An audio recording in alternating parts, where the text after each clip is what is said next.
Bonjour et bienvenue à tous. Épisode 3 de cette série sur le logiciel Ambiance.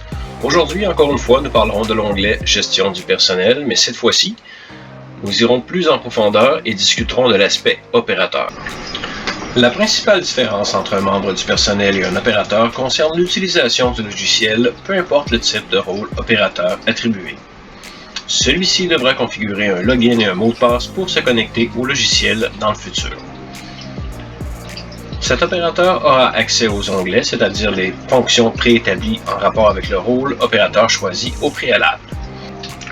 D'un autre côté, tel que mentionné dans l'épisode 2, les membres du personnel standard n'auront pas accès au logiciel, mais il sera tout de même possible de leur attribuer des clés employées dans le futur.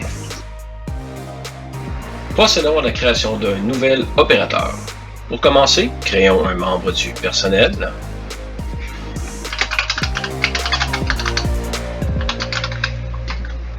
Ensuite, sauvegarder. Tout comme pour le membre du personnel, nous avons accès aux informations du membre du personnel, mais comme vous pouvez voir ici en bas à droite, nous avons une option. Est-ce un opérateur ambiance? Dans ce cas-ci, nous allons activer cette fonction en cliquant droit. On peut maintenant choisir le rôle de l'opérateur. Dans ce cas-ci, nous allons choisir administrateur. Maintenant, on configure un nom d'utilisateur.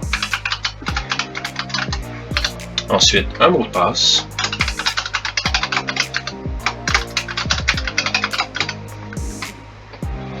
Si vous désirez configurer des opérateurs pour certains de vos membres du personnel, vous pouvez le faire et cocher la case « Forcer une modification de mot de passe lors de la connexion ». Alors, lorsque la personne se connectera pour la première fois, elle devra changer son mot de passe pour le sien. Sauvegarder. Voilà. Donc, maintenant, nous avons accès aussi aux informations sur l'opérateur. Ici, on peut configurer le langage au besoin. On peut changer le rôle de l'administrateur. Il est aussi possible de bloquer l'accès au logiciel, peu importe la raison, si vous le désirez, pour un opérateur en particulier. Vous n'avez seulement qu'à activer la fonction « Bloquer accès au logiciel » en cliquant droit. Et comme on peut voir, un message apparaît à l'écran. Souhaitez-vous vraiment bloquer l'utilisateur actuel? Dans ce cas-ci, nous allons répondre non. C'est aussi dans ce menu que nous pouvons configurer la connexion au programmeur, c'est-à-dire l'outil de programmation pour les portes. Nous en discuterons dans une autre vidéo. Tout comme pour le membre du personnel, il est aussi possible de désactiver temporairement ou permanent un utilisateur opérateur. Si vous désirez désactiver un opérateur, cliquez droit sur l'icône en haut à droite. Ensuite, sélectionnez oui.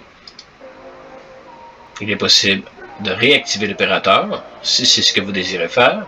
Cliquez sur filtre. Ensuite, choisissez l'onglet désactiver. Sélectionnez l'opérateur en question. En haut à droite, activez l'opérateur. Oui. Et cette fois-ci, vous devrez resélectionner l'opérateur encore une fois dans l'onglet Actif.